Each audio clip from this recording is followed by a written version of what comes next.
reprenons votre émission, la Cour commune, pour toutes nos excuses pour cette interruption de nos antennes. Nous avons un invité qui nous a rejoint, bien, on ne le présente plus, Dr Zinvo Edo, bonjour.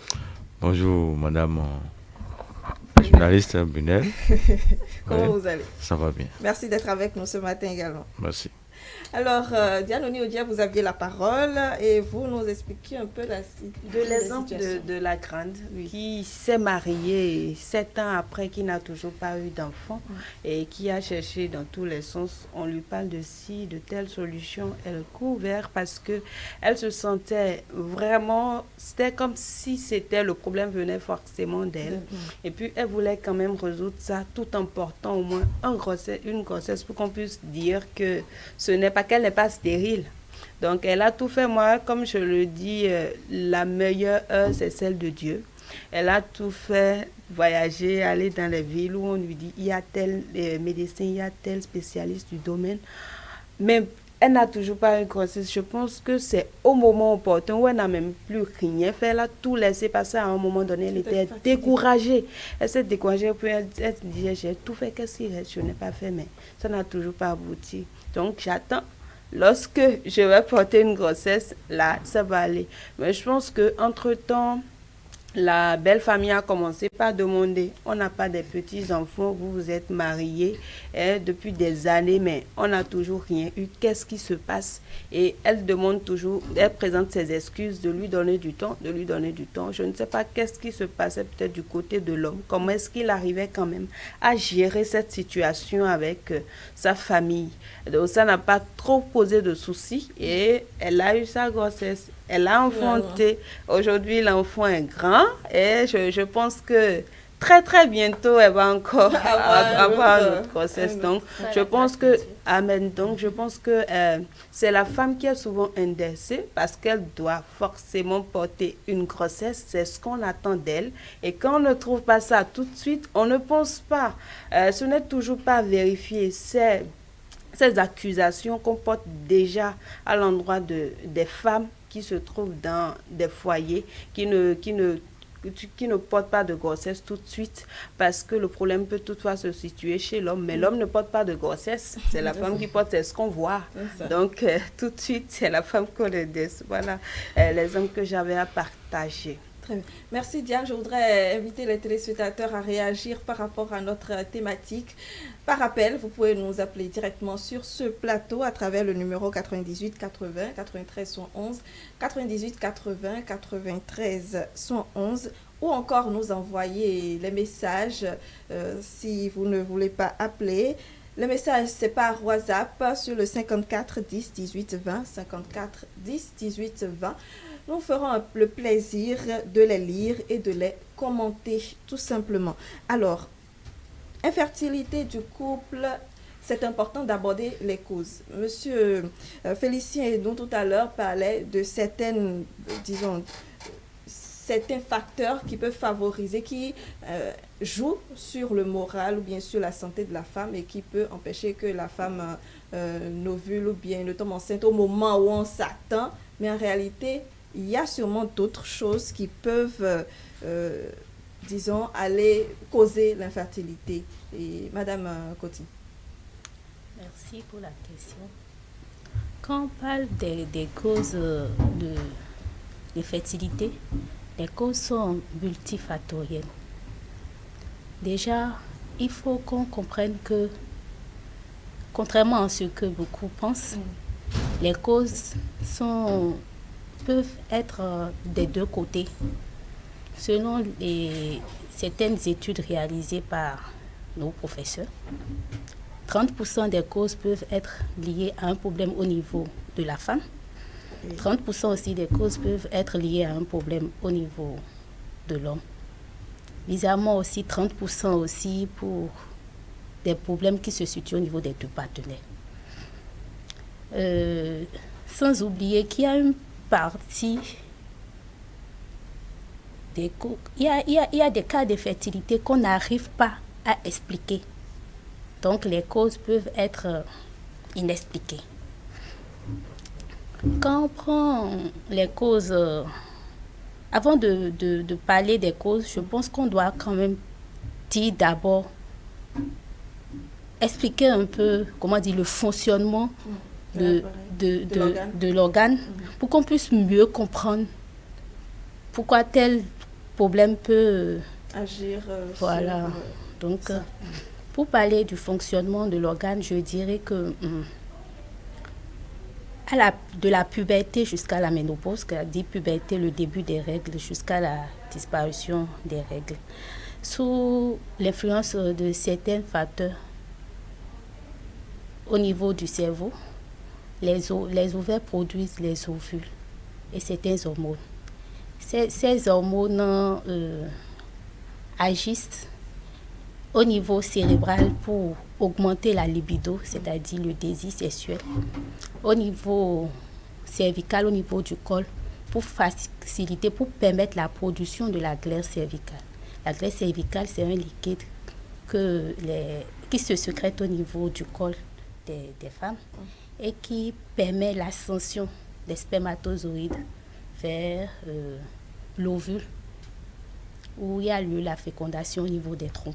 Donc cette glaire-là, elle est indispensable et elle est pour la fécondation. À part ça aussi, ces hormones agissent aussi sur la muqueuse utérine. Donc après la fécondation, il faut quand même que l'œuf descende et que l'œuf vienne se planter dans l'utérus pour que la vie puisse effectivement démarrer. Donc ces hormones agissent au niveau de la paroi utérine pour préparer l'utérus à recevoir l'œuf qui est fécondé. Donc c'est chez la femme ça. Chez l'homme, par contre, je pense que chez l'homme, c'est la production de spermatozoïdes. Pour qu'il y ait fécondation, c'est important qu'il y ait les spermatozoïdes. Ces spermatozoïdes sont sécrétés au niveau des testicules et font partie du constituant du sperme, avec d'autres éléments qui viennent des vésicules séminales et tout. Donc c'est ça qui constitue le sperme. Donc il y a un problème de fertilité lorsqu'il y a un souci, soit au niveau de l'organe, des différents organes que je viens de dire maintenant, ou soit lié à leur constitution, la constitution de ces organes même, ou lié au fonctionnement de ces organes. Les organes peuvent être là, mais peuvent ne pas bien fonctionner. Il y a aussi d'autres facteurs qui peuvent être comportementaux, comme l'a dit le docteur Félicien tout à l'heure. Au Bénin particulièrement, les premières causes d'infertilité chez les femmes, c'est des causes des anomalies tubaires.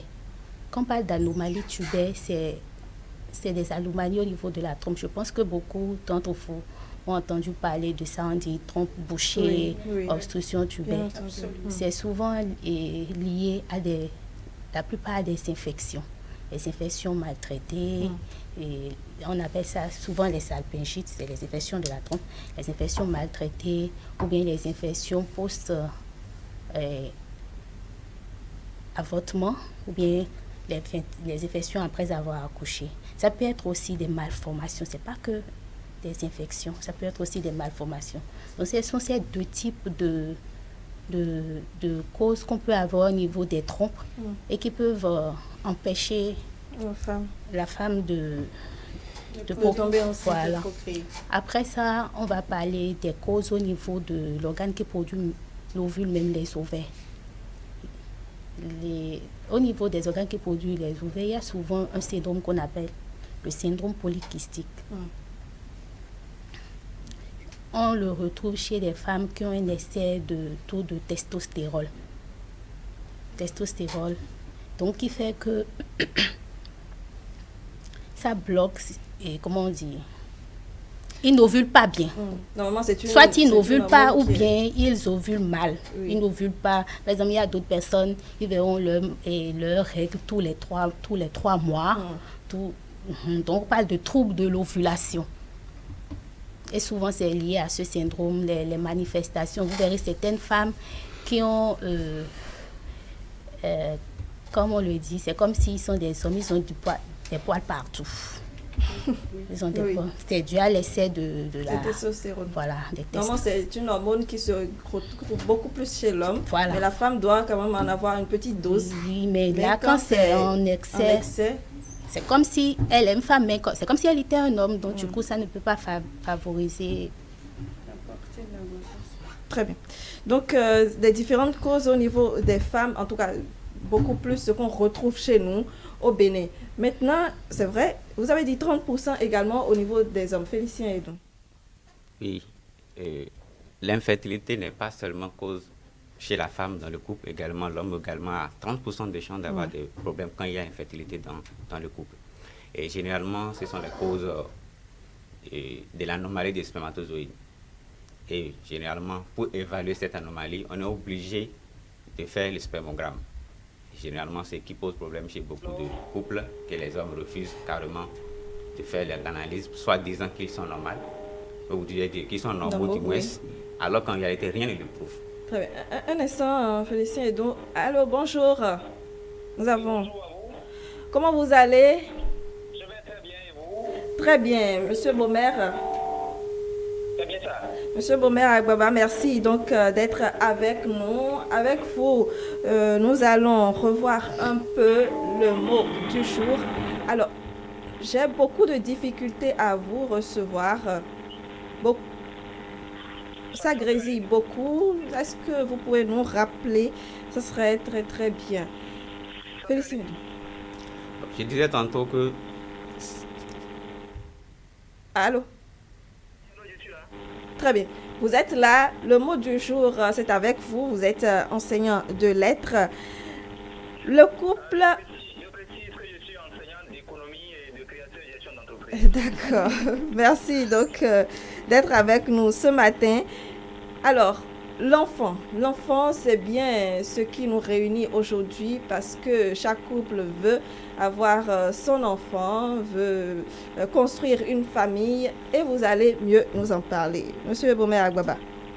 Merci beaucoup. C'est un honneur d'être avec vous ce matin pour entretenir nos téléspectateurs sur ce que c'est qu'un enfant. Et l'enfant, à l'origine, vient du mot latin infant, qui signifie celui-là dont l'âge est inférieur à 18 ans. C'est la définition qui est un peu retenue là. Celui dont l'âge est compris entre la naissance et 18 ans. Et même quand on se réfère à l'Organisation mondiale de la santé, c'est la définition qui donne à l'enfant. Donc c'est cet être humain-là qui est encore dépendant de ses parents. Celui-là qui est encore attaché à papa et à maman, c'est celui-là qu'on appelle enfant. Parce que quand nous rentrons dans notre société, que nous faisons la classification, nous retenons les enfants, nous retenons les adolescents, nous avons les jeunes, nous avons les adultes et nous avons les vieillards. Et vous allez voir que dans cette classification, cette couche-là qui est encore attachée aux parents, ce sont les enfants. Donc un enfant, c'est celui-là dont l'âge est encore inférieur à 18 ans et qui est dans une famille. Voilà un peu ce qu'on peut retenir comme définition du mot enfant. Merci bien. Vous avez quelques synonymes du mot ou antonymes? Oui, on peut avoir beaucoup de synonymes, beaucoup de synonymes par rapport au mot enfant. On peut parler de gamin. Oui.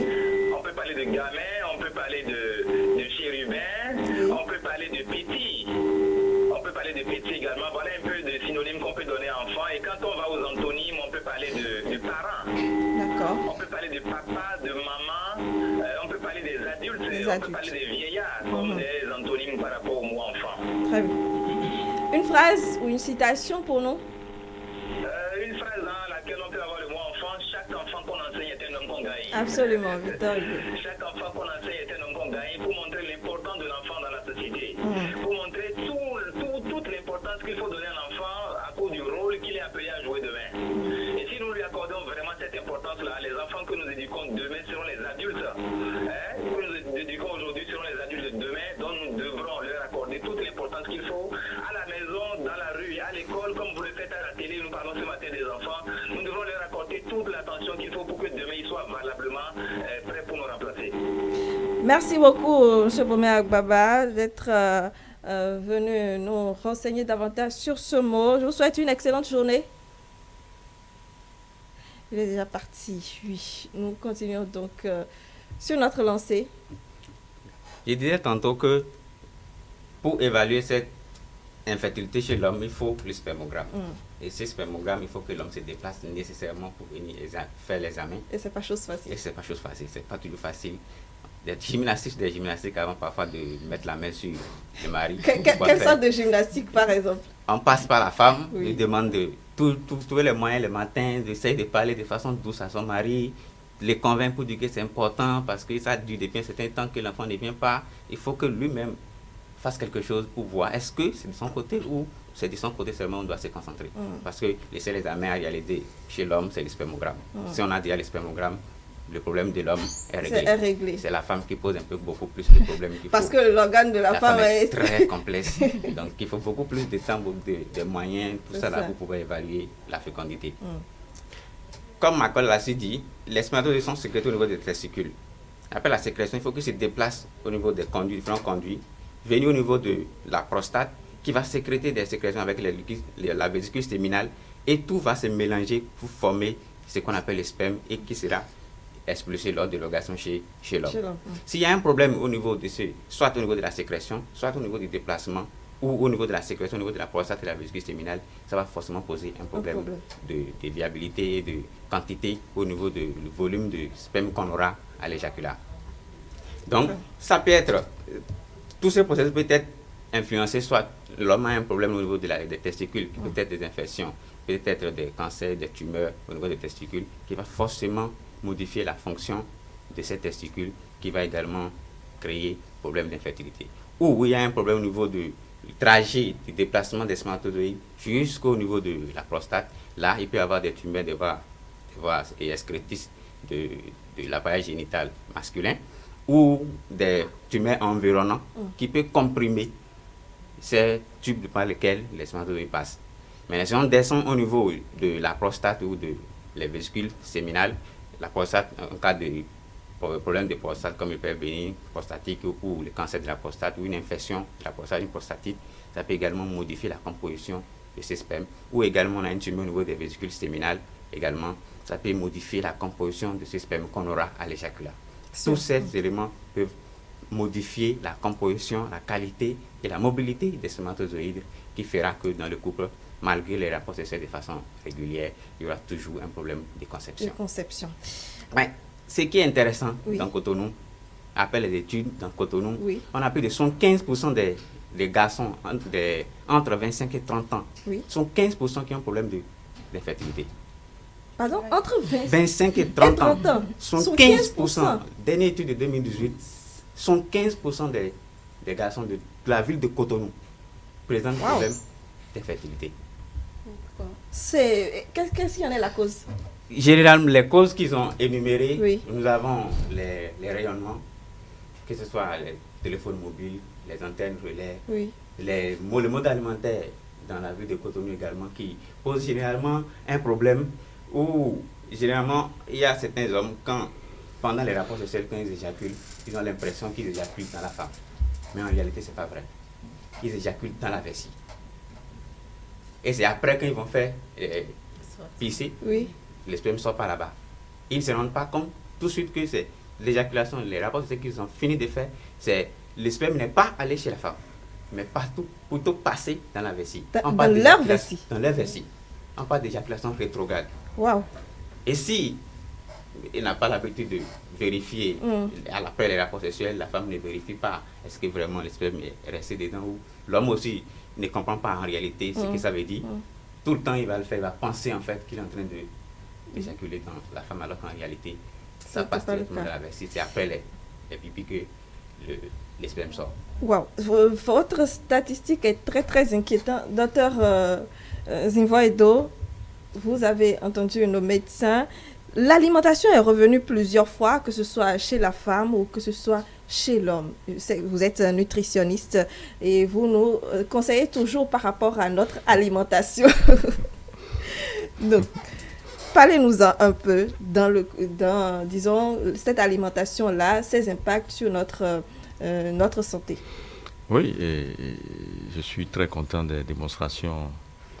Ça montre qu'ils sont des professionnels. Je voudrais poser une question. Vous n'avez pas abordé le point vicocèle. Vicocèle. Vous savez ça, non? Voilà, varicocèle, excusez-moi. Anomalies générales qu'on a mis dans les malformations. Voilà, varicocèle. Voilà. Il y a assez de causes, on doit détailler. Tous les énumérer. Ouais. Bon, l'alimentation revient toujours au plateau. Je te disais souvent, l'homme, c'est le zinc. La femme, c'est le calcium. En tant que nutritionniste, ce qu'on nous a appris, si on peut manger en zinc, on ne mange plus en zinc. Et le zinc, c'est un minéral qui s'oxyde sous l'effet de la lumière, de la chaleur. Alors, quand je prends, imaginez combien de femmes, bien d'hommes, consomment de fruits les matins. C'est rare. Est-ce que nos médecins ont déjà consommé des fruits ce matin? Non.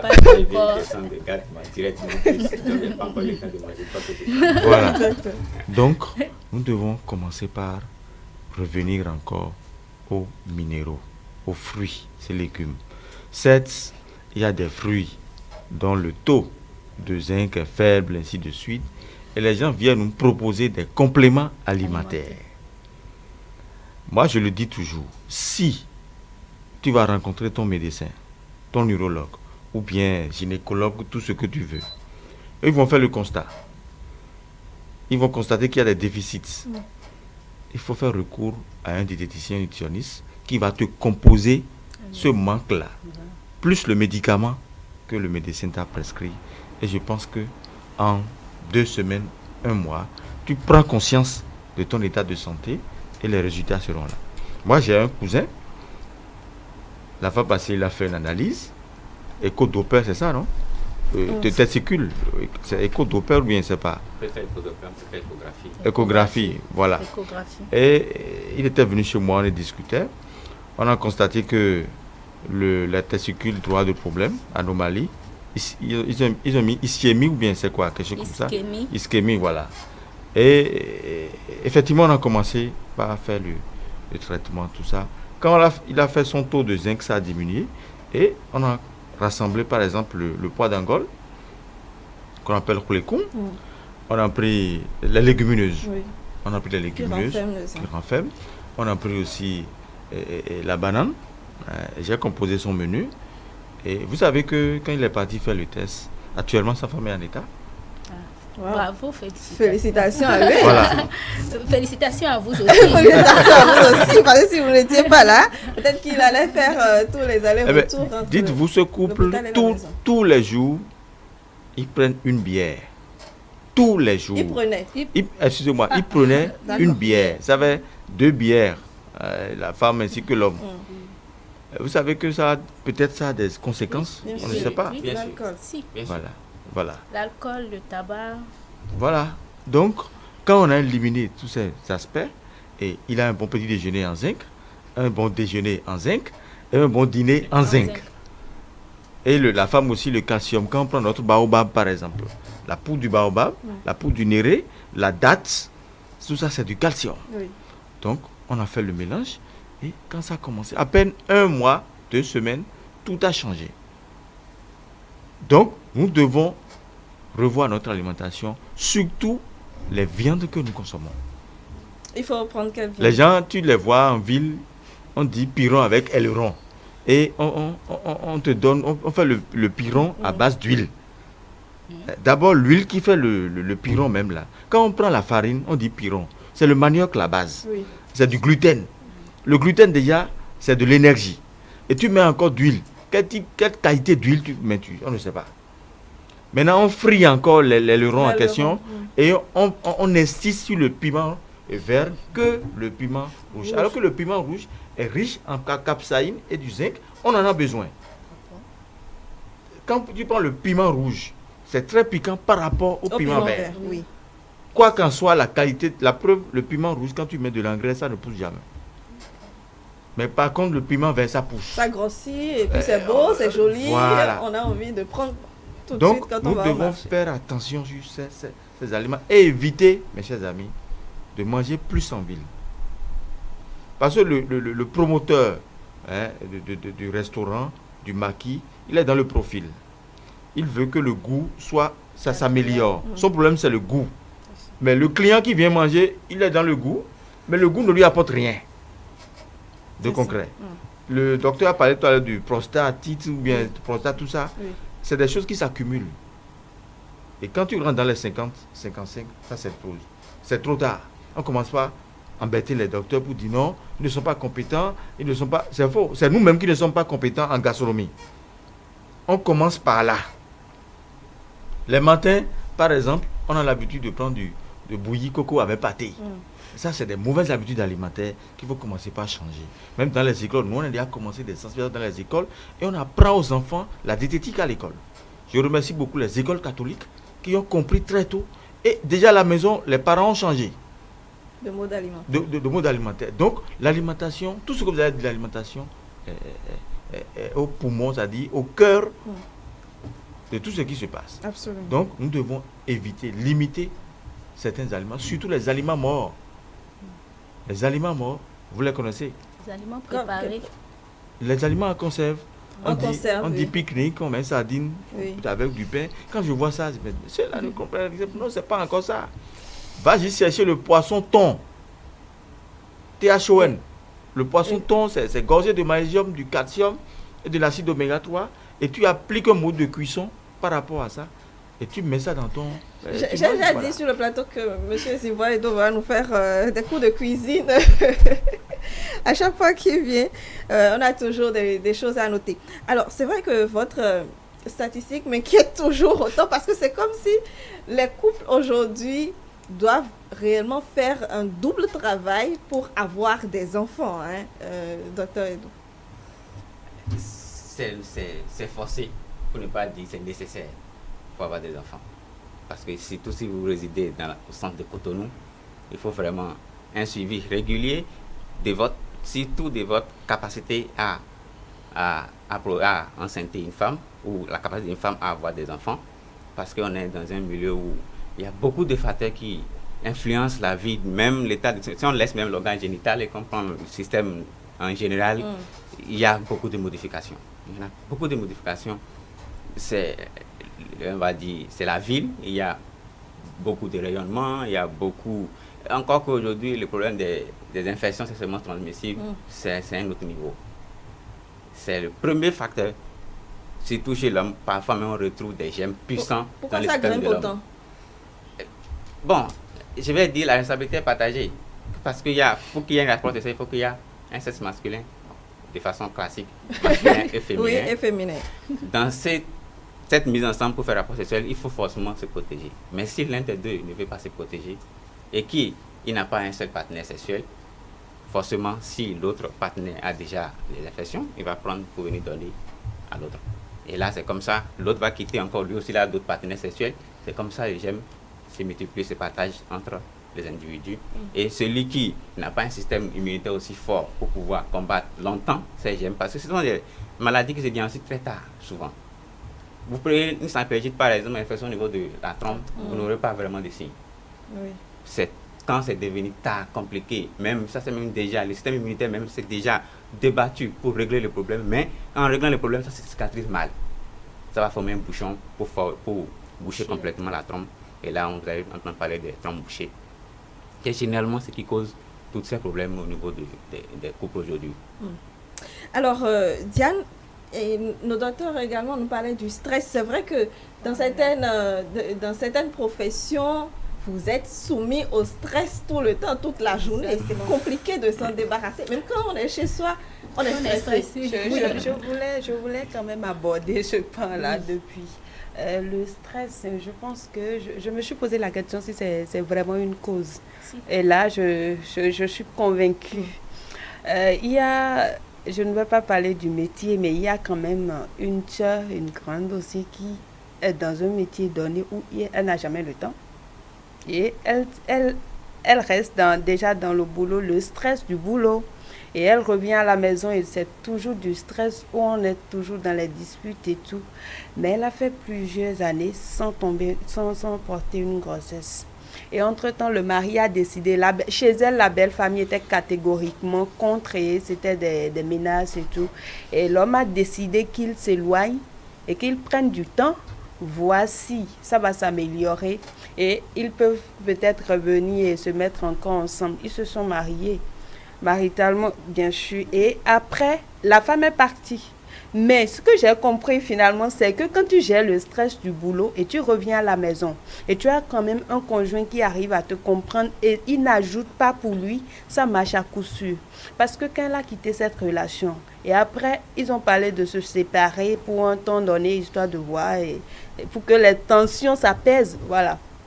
Mais 2 ans, 3 ans, l'homme a dit bon, non, que lui il préfère vraiment qu'il s'éloigne, qu'il se quitte. Et ils ont parlé du divorce. Ils sont allés au divorce, ils ont fini. La femme s'est mariée, elle n'a même pas fait 1 an.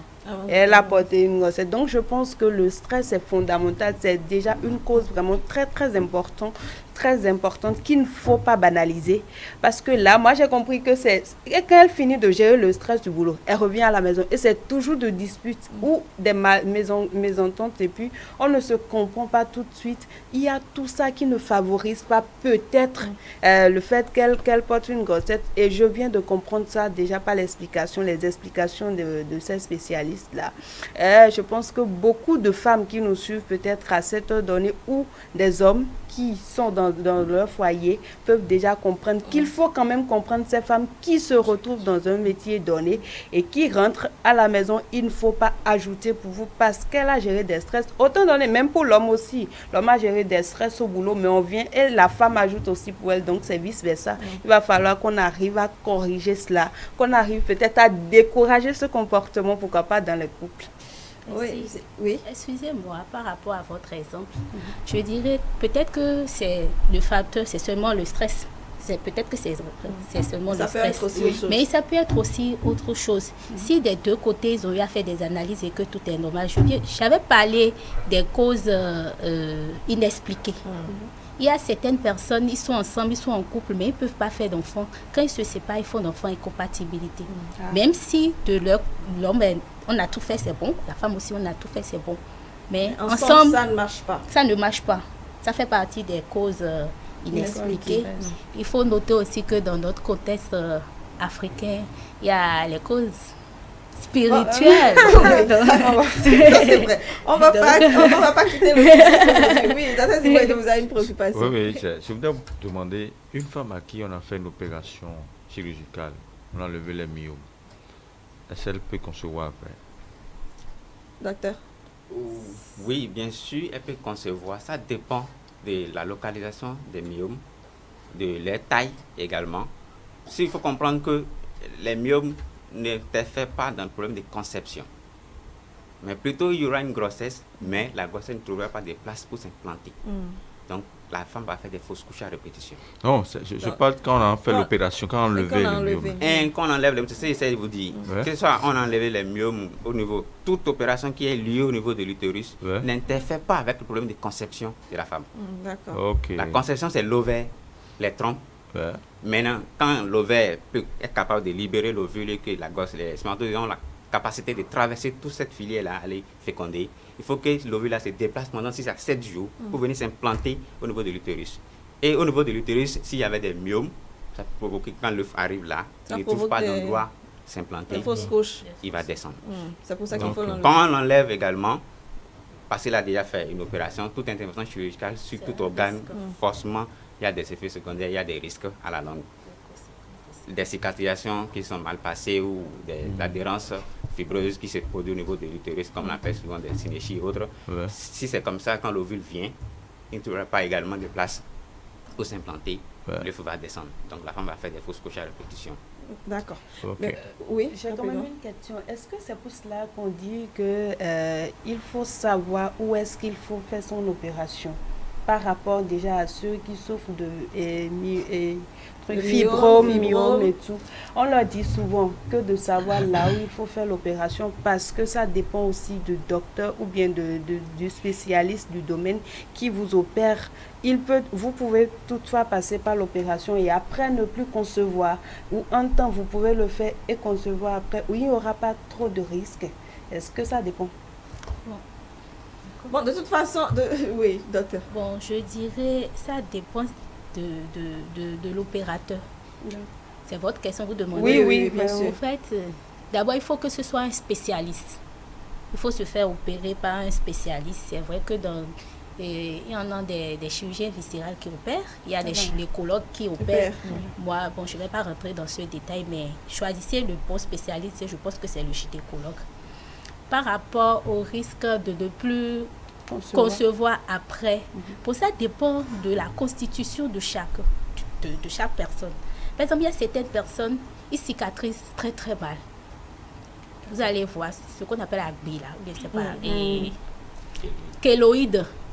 Si vous êtes sujet à faire des kéloïdes déjà au niveau de votre corps, on se dit qu'il y a des risques après l'opération parce qu'ils ont enlevé quelque chose, ils ont suturé, que vous fassiez de telles réactions au niveau de votre utérus. Mais tous ces facteurs ne vont pas vous aider parce que s'il y a une mauvaise cicatrisation, le fera de problème à venir s'implanter. Vous comprenez un peu. D'accord. Et quand vous parlez de l'opérateur aussi, bon, c'est vrai qu'il y a l'expérience et tout, mais on ne peut pas a priori prévoir en même temps. Je sais qu'il y a des... je n'ai pas beaucoup de ça, mais j'aurais appris parce que j'ai une copine qui a été opérée au Dakar, à Dakar plutôt. Il paraît qu'il y a... je dirais, est-ce que c'est une molécule et après chaque suture, on essaie de mettre pour faciliter. Je ne me suis pas trop intéressée à cela. Mais je pense qu'il y a des trucs maintenant qu'ils mettent et qui favorise la cicatrisation, voilà, c'est ça? et qui diminue le risque d'avoir ces problèmes sans pour autant oublier qu'il n'y a pas de garantie, il n'y a pas de... C'est ça. D'accord. Je pense que de toute façon, quand quelqu'un doit être opéré, il s'informe d'abord sur... quand ce n'est pas en urgence, il s'informe d'abord sur l'hôpital, sur la personne qui va l'opérer et autres, toutes ces garanties avant de se donner, même si les garanties aussi, toute cette information ne prévoit pas, ne nous dit pas forcément comment ça va se passer et les complications après. On peut beau faire toutes ces recherches et après ça ne se passe pas comme on le voudrait, comme on l'aurait souhaité. Et Nafissatou Hassani est allé recueillir les avis de quelques citoyens pour nous. On va les suivre et on revient.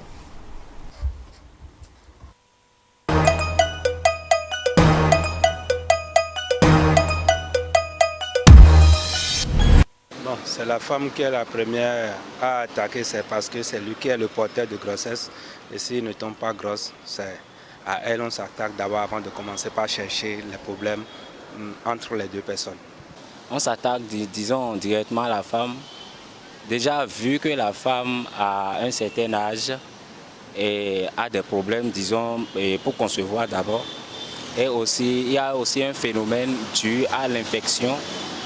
Bon, et il y a l'infection. Bon, au fait, chez la femme, il y a plusieurs symptômes qui caractérisent ce facteur. Ouais.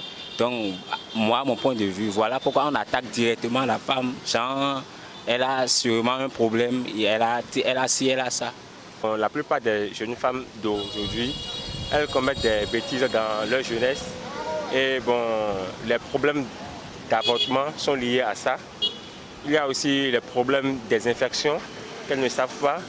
Et il y a aussi, bon, peut-être leur trompe qui est déjà bouché. Donc il faut aussi attaquer l'homme, pas seulement la femme. Car chez l'homme aussi, il y a certains hommes qui sont stériles et ils ne savent pas.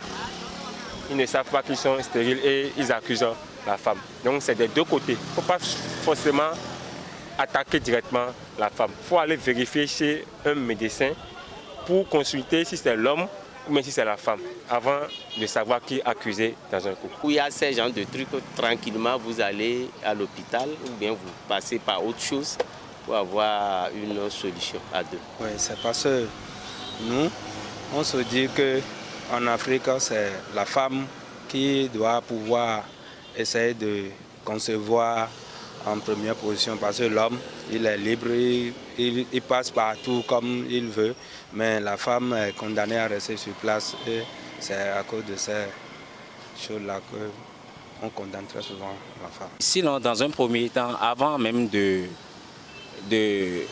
de s'attaquer directement à sa femme, c'est d'aller un peu à la source, de voir un peu, disons, avec un médecin, et qu'est-ce qui ne va pas avant. Si, disons, un traitement a été fait 1-2 fois et toujours le résultat ne donne pas, on peut maintenant s'en prendre à la femme que bon, elle a un problème ici. Donc, voilà un peu.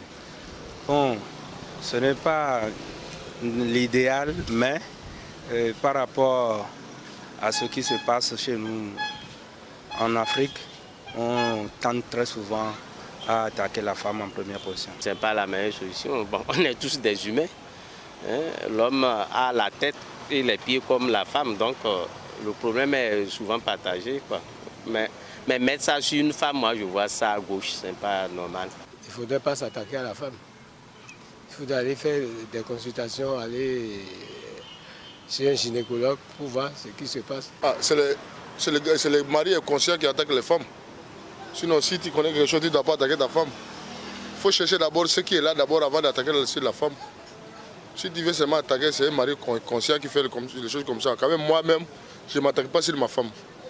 Je cherche d'abord ce qui est là avant de m'imposer dedans. Ce n'est pas d'accuser quelqu'un directement. Il faut d'abord aller à l'hôpital et consulter les docteurs pour qu'on voit s'il y a un problème au niveau de la femme ou au niveau de l'homme. De nos jours, il y a beaucoup de femmes qui aiment avorter. Le problème est toujours partagé, comme je l'avais dit. Ça, on peut accuser la femme comme on peut aussi accuser l'homme. Souvent, ça n'arrive qu'aux femmes. Comme je l'ai dit, un homme qui a déjà un enfant ailleurs, il peut toutefois dire que ça ne provient pas de lui. Ça dépend. Les hommes même ont des problèmes. Chacun, c'est Dieu qui a fabriqué tout le monde. Il met les défauts sur les femmes, il met les défauts sur les hommes. Bon, si tu as vu, il y a un défaut, ta femme n'accouche pas, elle a fait 10 ans, 20 ans, elle n'a pas accouché. Toi-même, il faut te soulever, de chercher d'abord ce qui est là d'abord. Peut-être défaut, il y a un petit défaut là. C'est ça qui empêche la femme d'avoir accouché ou bien la femme a un petit défaut. Tu te lèves, tu fais les choses qu'on doit faire. Il y a des médicaments traditionnels, il y a des hôpitaux, il y a des grands docteurs pour ça. Il faut arriver à l'hôpital ou bien il faut aller chez les guerriers africains. C'est à croire que l'homme n'a aucun problème. Parce qu'on n'attache pas, on ne s'attaque pas à l'homme dans ce sens. C'est un manque de conscience. C'est un manque de conscience entre les humains.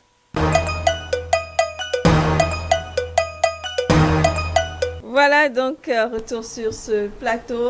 Les citoyens se sont donc prononcés sur cette thématique. Dr Zimboido, vous les avez suivis? Oui, je les ai suivis. En tout cas, je reviens vers madame qui parle, docteur qui parle du plan spirituel. Ça aussi, c'est très important.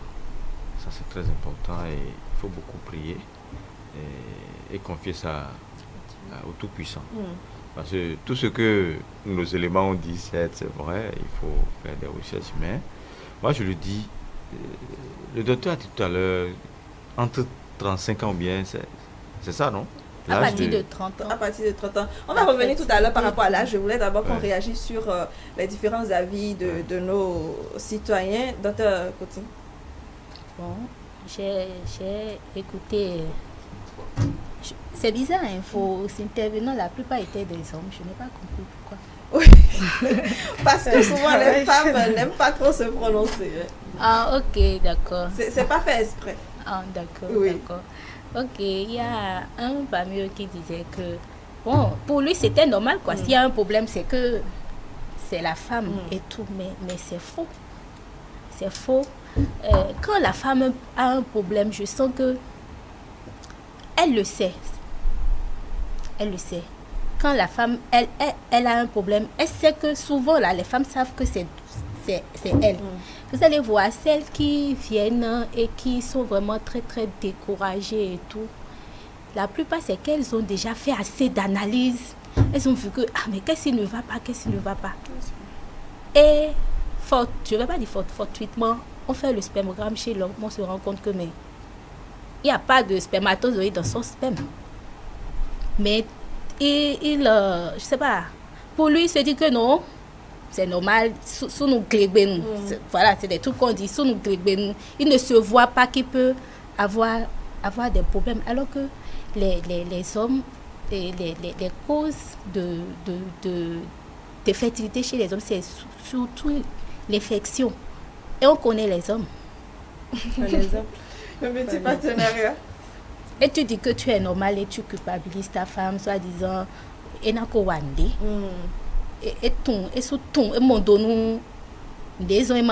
pas normal. Il faut qu'on change de mentalité. Ça, c'est vrai. Il faut qu'on change de mentalité. J'ai eu au moins 2 cas. Oui. Bon, docteur Félicie est un peu plus proche de ces gens de voilà que moi. Et quand j'ai des cas, souvent je le contacte et tout. On a eu des cas où c'est près de 3 ans. Hein. C'est une copine à moi, elle me dérange. On a fait tous les bilans, l'hystérosalpingographie, on a tout fait. Le test de l'ovulation même, elle ovulait. Bon, j'ai dit, ma chère, ton homme là, il faut qu'on lui fasse le spermogramme. J'ai passé près de 8 mois à le convaincre. Il dit non, il n'a pas le temps. Nambi et Canoblo analyse, il dit. Il fait quoi? Alors que l'hystérosalpingographie, c'est dans les 20 000. Oui, pourtant, la femme a fait sans souci et lui, moins de 20 000 le spermogramme. Il me dit que, il fait quoi? Il a complètement refusé. J'ai dit d'accord, on va le piéger.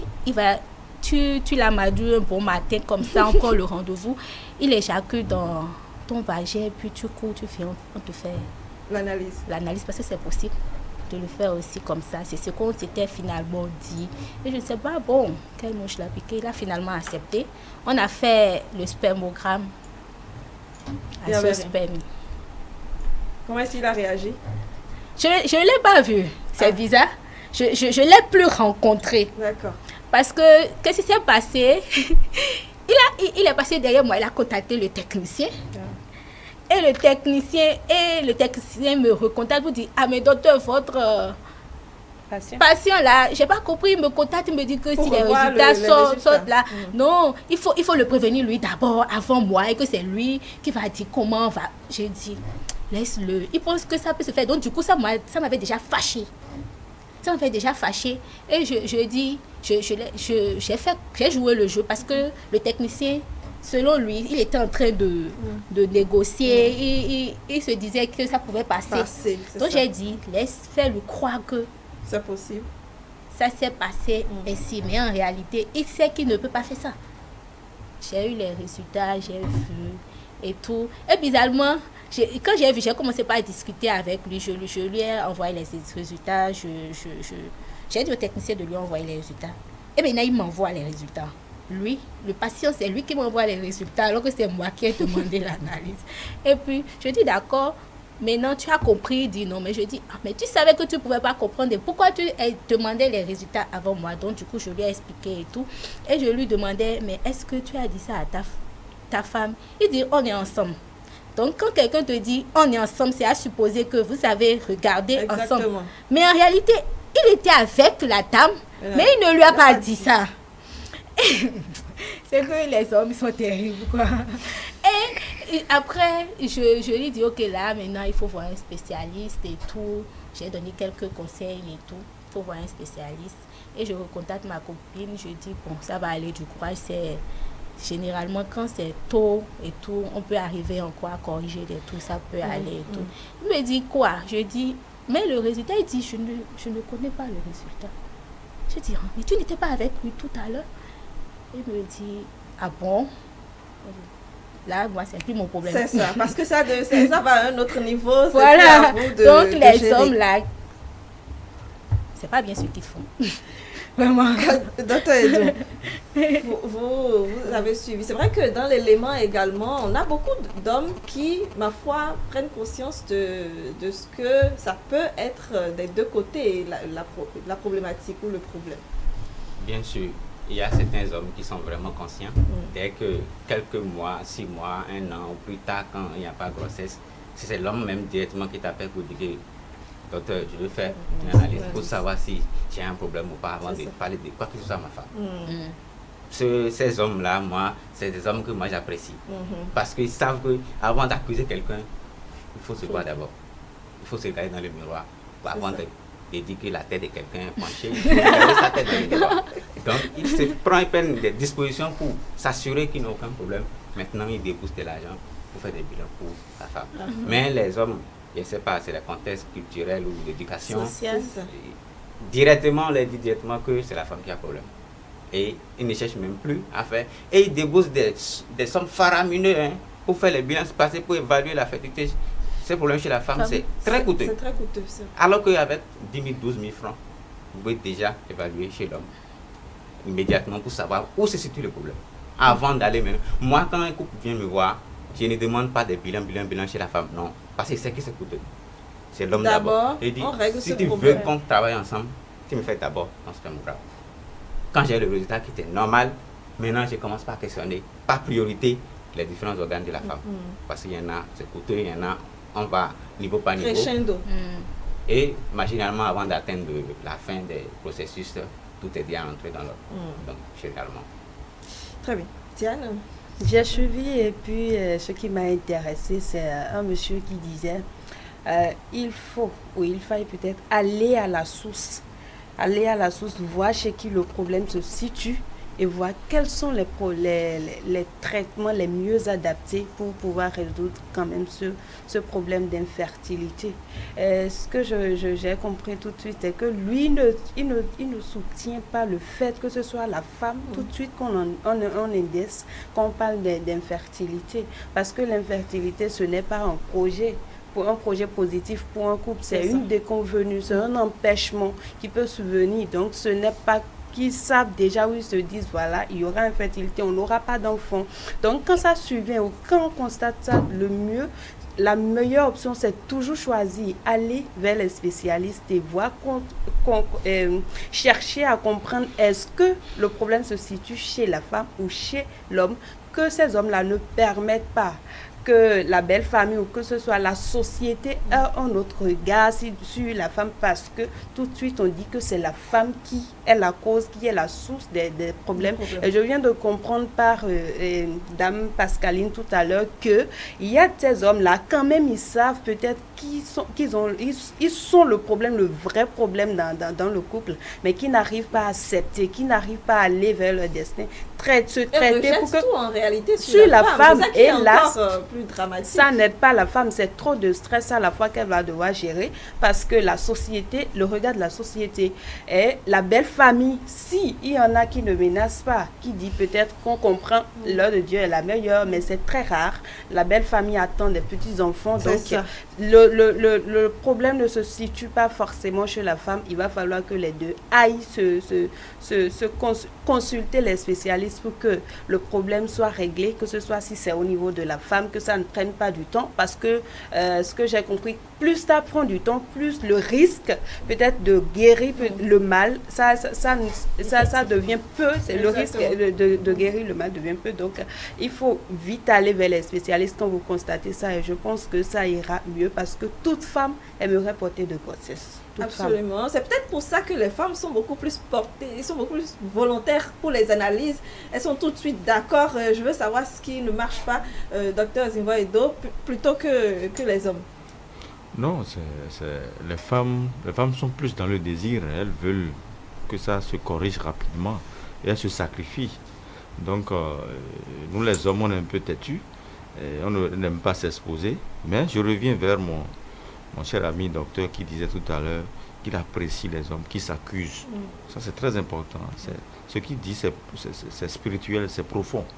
Parce qu'on a dit accepter, comprendre, dépasser. Quand tu respectes ces trois verbes, Dieu t'accompagne. Donc, moi, je préfère qu'il y ait d'harmonie au niveau du couple, de compréhension. Et je vous en prie, il y a aussi la pression familiale. Parce que ce facteur, c'est psychologique. Il y a d'autres qui disent donc pour y en c'est ça. Ça là, c'est alors que il y a la destinée, il y a des complications, il y a beaucoup de choses. Si peut-être c'est ceux qui n'ont pas fait certaines spiritualités qui ne comprennent pas. Parce que, excusez-moi, il y a certaines femmes qui sont venues pour faire seulement un enfant et d'autres hommes aussi un enfant.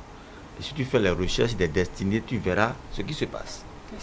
Mais il y a d'autres qui sont venus faire en quantité mais qui n'ont pas les moyens de supporter.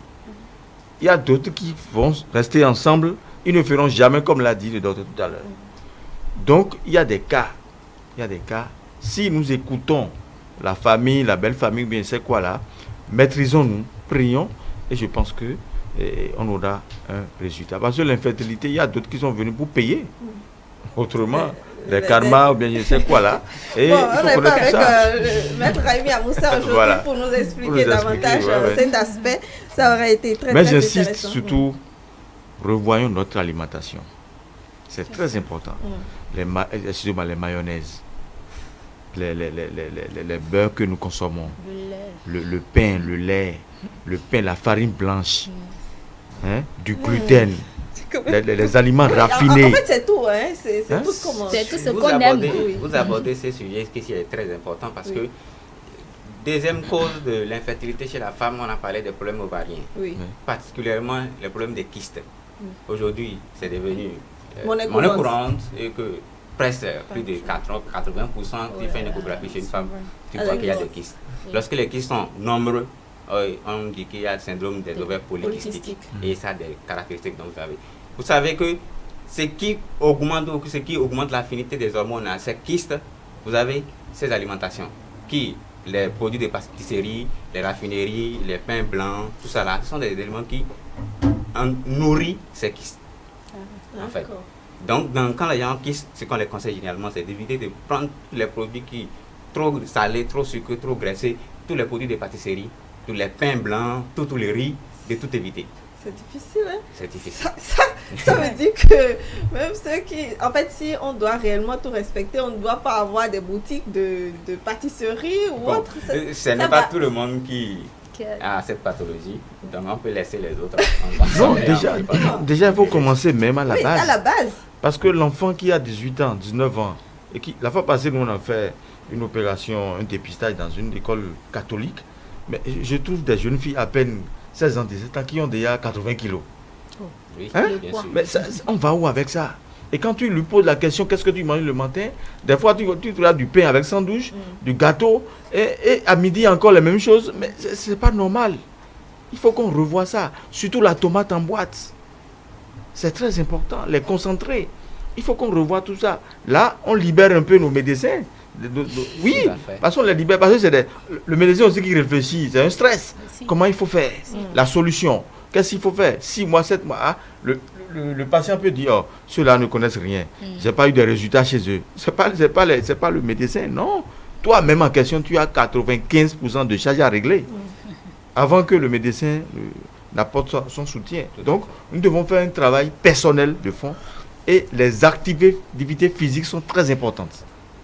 Les activités physiques corrigent beaucoup de choses. J'ai lu dans un document, c'est écrit par un professeur psychologue urologue, il est psychologue urologue, il dit, plus vous faites des activités physiques, plus vous corrigez les déficiences au niveau du testicule, au niveau de la prostate, et vous retrouvez votre santé en performance. Quand j'ai lu ça, j'ai relu plusieurs fois, et j'ai cherché à le joindre sur le site, on a échangé, il dit, si vous pouvez faire le cyclisme, la marche, la natation, c'est des activités physiques qui améliorent le système génital. J'aimerais bien apporter quelques petites clarifications également à ce sujet, parce que en fait, lorsque vous avez des gens qui ont un surpoids, c'est-à-dire le mode alimentaire n'est pas bon du tout et que les gens ont un excès de poids, là, ça diminue la capacité de la femme à ovuler. À ovuler encore. Vous êtes déjà en surpoids, vous allez chercher des méthodes. Toutes les analyses, en dehors des analyses, je veux dire, comment est-ce que vous les gérez? Il y a le soutien psychologique aussi. Oui. Il y a le soutien psychologique et bon, disons que je suis médecin généraliste. Hein? Oui, bien sûr. Donc, il y a les spécialistes qui ont sûrement leur méthode aussi. Je suis sûre, mais je pense vers vous. Oui, parce que c'est le médecin généraliste qui reçoit tout d'abord, qui oriente. Donc, il y a le soutien psychologique et moi, je suis chrétienne, il y a aussi la prière. Et on essaie de les accompagner en leur donnant des exemples. Quand ils apprennent qu'ils ne sont pas seuls dans le cas, ça les réconforte un peu. Donc, vous dites, qu'on a eu des patients quand même, si vous racontez ces histoires, elles reprennent courage et puis de l'espoir.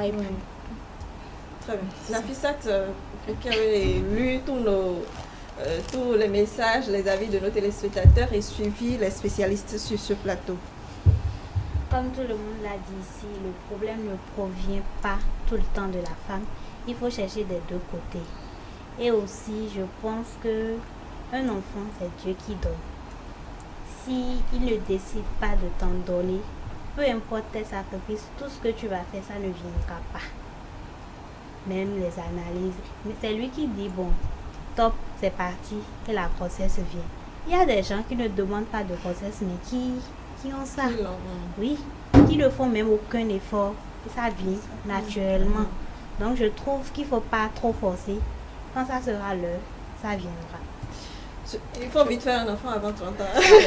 C'est pas une compétition. Non, absolument pas. Mais chacun est libre de faire ce qu'il veut à l'âge qu'il veut. Je trouve, même si à 30 ans je fais un enfant, 30 ans c'est pas encore trop parti. Non, c'est ce que je dis. 30 ans c'est pas encore trop parti, mais les chances diminuent. À 35 ans, les gens font d'enfants. Même à 45 ans, on a dit ça ici tout à l'heure. Il faut attendre le moment opportun quand tu te sens prêt. Il faut te lancer et souvent on ne se sent pas prêt. Souvent on reporte, mais bon. Avec les objectifs professionnels. Quel objectif? Non. Laissez les objectifs. Dieu n'est pas dans la logique. Peut-être qu'on n'est pas encore marié aussi. Peut-être qu'on n'est pas encore marié. Non, si ça vient, tu attrapes le mari et c'est fini. Parce que j'ai constaté que si on met le futur, on devient vieux, on devient vieillard. Et bon, on se dit, mais c'est trop tard, pourquoi c'est comme ça? Il faut aller, c'est-à-dire il faut poser l'acte et tu verras que les bonnes vibrations viendront vous accompagner. Mais quand on remet ça à demain, bon, c'est pas bon. Parce que Dieu n'est pas dans la logique, il est dans la spontanéité. Et quand ça vient, tu verras en même temps des personnes ressources autour de toi qui vont t'accompagner. Ça, c'est clair. Maintenant, posons l'acte, ne tardons plus. Posons l'acte. Nos médecins sont là. Ils sont là pour nous accompagner. Parce que là, une cellule de psychologique ou bien c'est ça. Oui. Voilà, donc en même temps, on passe à l'acte et c'est fini. On a encore beaucoup de temps. Les gens disent, faites des enfants. je dois avoir dans mon compte 500 000, 300 000. Et avant de... Non, quand même, il faut agir, c'est tout. J'ai quand même une préoccupation. Il y a une dame qui disait que quand on va dans les... L'autre, elle n'a toujours pas eu d'enfant jusqu'à 37 ans, 38 ans, je pense bien. Et quand elle va dans les supermarchés ou quand elle regarde la télé tout le temps, il y a des publicités qu'on passe et on montre papa, maman, le petit ou la petite qui la dérange, où elle dit ça fait partie des choses qui la poussent à se poser de questions tout le temps, se culpabiliser, pourquoi je n'ai pas d'enfant et tout. Et elle est cette destructeur en fait, voilà, c'est cette situation-là. Et elle se demande comment est-ce qu'il faut surmonter quand tout le temps vous avez le regard de la société sur vous. Et vous-même, vous posez des questions parce que c'est le regard de la société, le regard de la belle famille ou les gens sur vous qui vous pousse à vous poser toujours des questions, à vous culpabiliser. Oui. Donc, comment est-ce qu'il faut surmonter déjà? Merci, oui. C'est vrai que quand on regarde tout le monde, dans son environnement, on voit tout de suite le bébé, papa, c'est que il y a ce désir-là et on ne voit que ce reflet-là dans son milieu proche. Je pense que si c'est un problème de stérilité, parce qu'il y a la fertilité, il y a la stérilité, que la personne ne peut vraiment pas faire d'enfant. Il y a l'adoption. C'est vrai que chez nous ici, c'est pas... Oui, mais il y a l'adoption. Un enfant qui t'appellera maman. Donc, le regard de la société. Comment gérer ce stress ou bien Que tu aies d'enfant, que tu n'aies pas d'enfant, il y a toujours le poids de la société dans tout ce qu'on fait. Il y a toujours ce poids-là. Et psychologiquement, il faut être fort. Parce que s'il faut toujours regarder ce que les autres diront, ce que les autres... Je pense qu'on sera malheureux. On sera malheureux. Donc, il faut dépasser cela. Il faut lâcher prise. Et si on peut adopter... Il y a même des gens qui prennent aussi des neveux, des trucs genre comme ça. Avec soi pour Mais pouvoir... c'est pas parce que Dieu ne t'a pas permis d'avoir d'enfants que tu ne peux pas être mère. Il y a des mères qui ne sont pas biologiques. Il y a des gens qui prennent l'enfant de leur soeur, qui les gardent et puis ils continuent de les appeler maman, même s'ils savent que en réalité ce n'est pas maman biologique. Donc, très bien. Merci docteur, je vais prendre votre mot de fin en même temps. Bon, je tiens d'abord à vous remercier pour cette occasion que vous m'avez permis de pouvoir m'exprimer ce matin sur ce thème qui est très très important. Je remercie aussi monsieur Zinvoedo. Madame Nafissa. C'est ça. Et puis, ce que je dirais aux chers téléspectateurs, c'est de ne vraiment pas se décourager dans ces cas-là, de faire confiance, de faire confiance aux médecins. Vous priez comme si tout dépendait de Dieu et vous pratiquez les différents conseils des médecins, des spécialistes, comme si tout dépendait d'eux. Et avec ça, ça ira. Et je dirais aux hommes de toujours se questionner. La faute n'est pas toujours de la femme. Donc, merci, docteur. Oui, une phrase simplement, il faut se doper en zinc et toujours faire l'ATS et attendre un bon résultat, c'est tout. Diane. La fécondité d'un couple dépend de la fertilité d'un couple dépend de la fécondité des deux membres qui forment le couple. Alors le problème ne se situe pas forcément chez la femme, donc il ne faut pas indexer, il faut aller consulter et savoir qui est-ce qui a vraiment le véritable et traiter. Voilà. Nafissa. Il faut aller à son rythme et aussi il faut se mettre ensemble pour pouvoir trouver les solutions. Il faut être fort. Merci beaucoup Nafissatou Hassani, Diane Onioje, Dr Koti, Pascaline, Dr Zinvoedo. Merci beaucoup d'être avec nous et était également sur ce plateau Dr Félicien Edou. Merci pour vos échanges et vos conseils précieux qui, j'espère, ont beaucoup aidé les téléspectateurs qui savent désormais quoi faire si vous êtes à la recherche d'un enfant ou bien si vous êtes dans l'un des cas qui a été énuméré donc, sur ce plateau.